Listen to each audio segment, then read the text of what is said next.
Welcome to Influential Entrepreneurs, bringing you interviews with elite business leaders and experts, sharing tips and strategies for elevating your business to the next level. Here's your host, Mike Saunders. Hello and welcome to this episode of Influential Entrepreneurs. This is Mike Saunders, the Authority Positioning Coach. And today we have with us again Eric Fritzke, who is a broker associate and principal at the Trinity team at Keller Williams Preferred Realty. Eric, welcome to the program. Good morning, Mike. Thank you, sir. Hey, it's great to have you back. I know we love talking about the Denver metro real estate market and just all the nuances. So bring us up to speed on what you've been seeing. I know that at the time of this recording, we're mid-2021. And so, you can pretty much put a pin in, pretty much things change weekly. So, middle of 2021, what are you seeing in the commercial real estate market? Yeah, that's kind of a broad spectrum question, and it's interesting. We are seeing somewhat of a dichotomy in the commercial market in that there are sectors of the market that are doing rather well, like industrial, for instance, and other sectors that either are struggling or there's still some unknowns there, like office, for some probably obvious reasons. There are still companies out there that haven't brought people back into the office full-time or in some cases even part-time yet. So, I think there are many companies out there that are evaluating and asking themselves, how much do we want to bring people back? How much do we want them to allow to still operate from home? Or some, hybrid model of the two of those. Yeah. And I'm still hearing stories really on both ends of the spectrum, right? You've got companies that say, we want to bring people back as much as we can, with the kind of thought or idea that we can still allow some people to work from home. Obviously, there were a number of people working from home already going into the pandemic that we're able to be managed and productive and those types of things. And I think certainly there are companies that are finding that they can continue to operate that way. And other companies that are saying, we need people back to be able to collaborate and, have some oversight and that sort of thing. So it's, like I said, office is kind of somewhat of a conundrum at the moment. It makes me think of something because I, as you were saying the word dichotomy, I love that word because it's like on one hand, there's this, on the other hand, there's that. So industrial doing well. Okay, good. Office is struggling. And as you were saying that, I was making a mental note. Well, it's probably because of COVID and work. And you're like, yep, that's what it is. A thought came to my mind. I know that there's dozens and dozens and dozens of examples on both sides of the equation. Like you said, we must get back to working in person, and then we will never come back to working in person. In fact, if I remember correctly, Yahoo, has made the announcement months ago. In fact, probably over a year ago. We're never going back to working in person. We love virtual. We get work done, and that's what we're going to go to. And then a friend of mine at church works for Excel Energy, and he said that we're going back once a week, if that. So it's just kind of like, all across the board. But here's my idea / question. What if a company has kind of still in that conundrum of should we go back full time? Should we do a hybrid? And what if part of their questioning process is, what do we do with our facility? Well, maybe there could be, and I'm kind of putting my business hat on, and maybe we can mastermind this here and kind of maybe this could be an idea.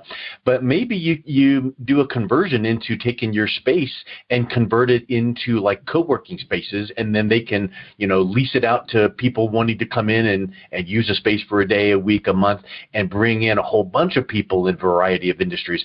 That way their people still have their bullpen of cubicles or office spaces, but now it opens it up. But have you heard of or could possibilities like that be a help for companies that still have office spaces?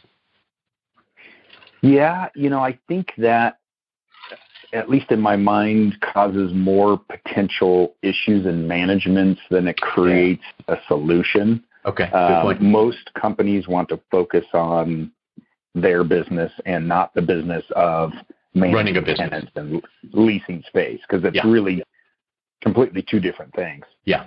I think more the narrative is, for companies that are finding themselves wanting to give up space, they're starting with having that conversation with their landlord to say, how can we restructure our agreement, reduce our space, maybe relocate within the building, maybe a buyout of some type for a period of time. It's for certain companies, it might make sense to pay 6 months or, potentially even a year's worth of lease term just to get out altogether. So, I think that's more the narrative than, how do we solve it by a co-working type of scenario. Yeah, I mean, and it's kind of like if we were in a room with a whole bunch of, owners, business owners, property owners, we could go, okay, let's put that idea up on the sticky note. What's another one? What's another one? What's another one? And then go back to them and go, okay, well, this one here, that's a great idea, but, this would create, okay, good. So now let's look at the next one. So, there's all kinds of things that you need to do to be creative. What would you say are some other things? Let's kind of dive into that dichotomy. So we've got industrial doing well. So let's think about any of your industrial clients. If that sector is doing well, what are you seeing or able to provide people that are either currently in industrial commercial properties that they might want to expand? And what would you say to someone that might be looking to get into commercial real estate, regarding the industrial space? Well, I would say the good news on that side is that they are continuing to build new space. So in addition to, the demand for industrial space, not only are those companies, increasing, potentially new companies coming in, any vacant properties, but also with the new product coming on the market, that also gives, opportunities for companies to move out of existing space, those types of things. So that's all a little bit of a, manage, how do we manage our space as well as, what it costs, right? Because newer space is typically going to cost a fair amount more, somewhere probably, easily 20 to 30%, in some cases more of what maybe their existing space is, in a building that's 10 or 15 or 20 plus years old. So we're able to help really just, we can do some side-by-side lease comparisons to show them what that looks like, just to really provide that information so that they can make a good business decision. Yeah, and I think that there's a couple of things that what you said there made me think of ideas like, what if you want to in the word expand, your portfolio, your commercial portfolio. You could, renovate a property that you currently have. You could rent it out and move on. You could sell it and buy a different, bigger one. Within the commercial space, are those some of the options? Because many times that's the first thing you think about in residential. You can fix and flip, you can rent, you can sell your property and buy a different one.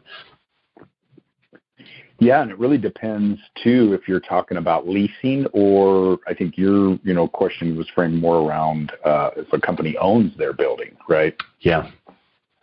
So there's really two different approaches there, and it looks different, obviously, if you're a tenant or if you're an owner. So I would say, at least from what I heard specific to your question, if you're a business owner and you occupy the property that you own, and you need to expand, again, it goes back to, do you have the ability to expand because your lot's big enough and, you can go through the correct processes in order to, add an addition to the building, or do you need to look at selling it and relocating to, a bigger building that maybe fits the need a little bit better? And when you say correct processes, I want to dive in deeper there, because I know that is a term that you would say, but it makes me kind of flip a big red flag up to go, hold on.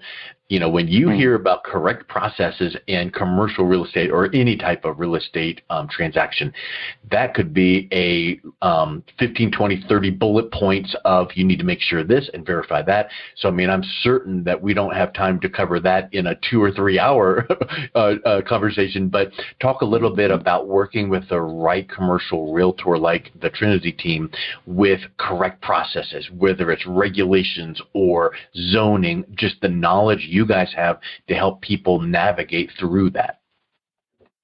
Yeah. So,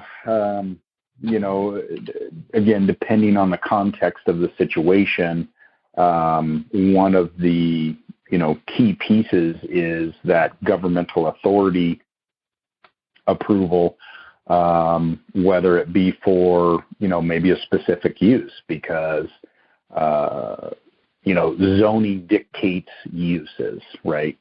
So specific to, and it really applies to any commercial property, but since we're kind of on the industrial vein, you can't move a cement manufacturing company into a light industrial building, for instance. That's going to have to be a heavier industrial type of zoning. So that's one thing that we look at and kind of help guide our clients through, who do they contact? How do they get, some preliminary idea that they can have that approval as we go through the process of looking at relocating. And then, there's a number of other things that come into play once we get into the contract process with environmental surveys and inspections and property surveys, those types of things. So there's definitely a number of things that we have to consider to really help, again, our client navigate through the process. And I think, many things jump to mind, but when you said specific use, it reminded me of a phrase, and I'm sure it's not a real estate related phrase, but one of my clients works in an industry that intended use is a thing. And so depending on what you're looking to do, like, oh, well, you can't do that, but considering intended use, now we can. That gives us the opportunity. So I wonder if you can think of a way that there's been a project you've worked on where it seemed to be a roadblock, but because something like specific use came in, you're like, ooh, but that gives us the freedom to accomplish it this way. And all knowing, like, for instance, that many people might not have known to do it this way, but because you've seen that before, you've had a project before, and now we know to go to whatever zoning or county or whatever regulatory, and now build out the case with specific use, that opened up that opportunity. Is that a thing? It certainly can be. Really what it boils down to is when you look at zoning code within the certain city or county, there are permitted uses, which basically say if your use is pretty cut and dried, like a veterinary use in, a certain location, and the zoning allows for that. Then there are uses with review, which most cities and counties have gone to, regardless of whether it's a permitted use. They still want to have some oversight to say, okay, we want to understand what your use is, what any potential ancillary business services or uses are, and give you the approval to do those things. And then there are just not permitted uses, as I mentioned before. You can't move a cement factory into a light industrial building. So there can be some kind of wiggle room, right? There can be some negotiation that happens with that governmental authority in some of those approvals, but there are, so there's some gray areas there. But there's also some, pretty cut and dry black and white areas too. And I guess it comes down to just knowing from experience. And I'm certain that if someone takes a real estate license test and gets to hang their shingle, they're not going to have the depth of knowledge that you guys have from experience in projects and specific knowledge that way. So one thing that comes to mind is when clients come to the Trinity team for commercial needs, is there a recurring thread or a thought that you can think of that they typically have struggled with in the past with previous projects that you guys are able to say, oh, I see where you're coming from. We do it this way and we solve things like this. What are some of the comments that they, are saying, it sure is refreshing working with a commercial real estate firm who does this, it's a wonderful change. What are you hearing? Mm-hmm. I think, what comes to mind is really a lot of agents, and really this is across the board, even with our residential and management divisions as well, take the approach to, have a conversation with a client and say, okay, what are your needs? And then, the conversation kind of ends there, and then they go out to try and solve what that client, told them as far as their criteria. We really like to take a little more time to dive in a little bit deeper and have more of a conversation with that client to really understand, what is it they're looking to accomplish? What are some specific nuances with the business that, we need to understand? And to your point, some of those nuances take that experience and background that we have to really understand how to approach some of those things. And then, through a series of questions and listening and diving a little bit deeper, we want to make sure that we're on the same page with the client, have a good understanding of what their direction is before we try and go out and, solve what it is that they're looking to accomplish. And, that kind of makes me think of that's your name of Trinity team.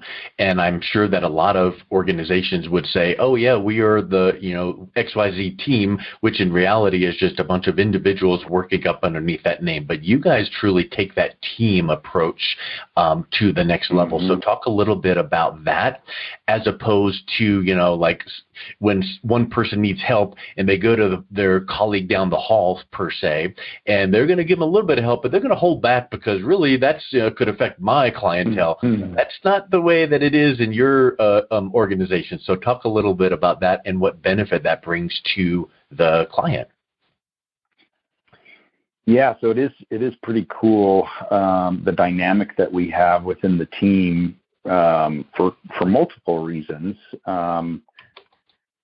Coming in with the fact that we do commercial and residential and property management, and even, a number of different aspects within property management as well. So, for instance, if even within our own divisions, right, we've got myself and my partner Gordon. We've got two other commercial brokers that have a number of years of experience. And then our executive admin, Hope, who has, a number of years experience in the industry and with the team. So just for a commercial client right there, we have, over 70 years of experience and background to be able to take that team approach. We meet on a weekly basis as a commercial division and talk each deal. We kind of mastermind around, any issues that we're having or potential options that we might have for clients.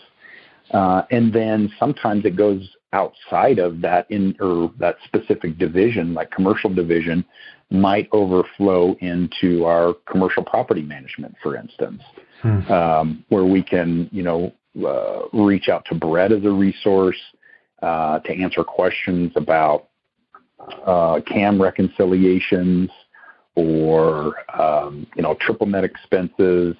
The viewpoint that he has and the approach that Brett has with his experience in managing commercial properties can be valuable for a client as well. Again, depending on where they're coming from, whether they're an investor or maybe they are an owner user, but they don't want to manage their own property. We've had those scenarios as well. So. I love when I hear that, because it gives me, when you hear, well, we don't just answer the client's issue, we ask questions and we take the consultative approach to give them a full answer, holistic approach. And same as what you're talking about here, I would suspect that even though you have a residential division, there's some nuance of the residential market that will benefit the commercial clients, because it's just, the team brings that whole, the sum of the parts is greater than the whole concept, and that mastermind, and it's kind of reminds me of like the TV shows about, on the medical where, something happens, so let's have this, M&M, I forget what it stands for, morbidity and mortality, but what happened? What actually happened, and how can we prevent it again? Well, I'm envisioning you guys sitting around a room, a table going, okay, well, who's working on something that we need help with, and like, oh, well, I've got this one project where, and someone pipes up and goes, oh, I've had that before where we fixed it with. And I think that the bigger the experience and the broader and the deeper the experience, that just kind of, I'm sure people are just scurrying to take notes and go, yes, I can fix it with that. Sure. Yeah. And then the breadth too of having commercial and residential, as well as property management, all of those kinds of things, all in the same umbrella, just really brings it all together. So let's wrap this up, Eric. What's the best way that someone, whether their need is commercial or residential or property management, but what's the best way they can reach out to the Trinity team and connect with you guys and ask some questions and learn more? Sure. So we have our website address at Trinity Team Real Estate CO for Colorado.com. And then we have a number of telephone lines that lead to different divisions of the team. My specific line is 303-539-7661. But I think our general team line is 303-539-5468.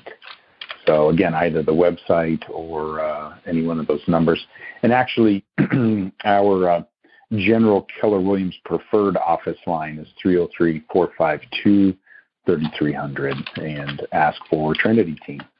Excellent. Well, Eric, thanks so much for coming on today. It was great catching up with you and learning about the Denver Metro commercial real estate market. My pleasure. Thank you, Mike. You've been listening to Influential Entrepreneurs with Mike Saunders. To learn more about the resources mentioned on today's show or listen to past episodes, visit www.influentialentrepreneurssradio.com.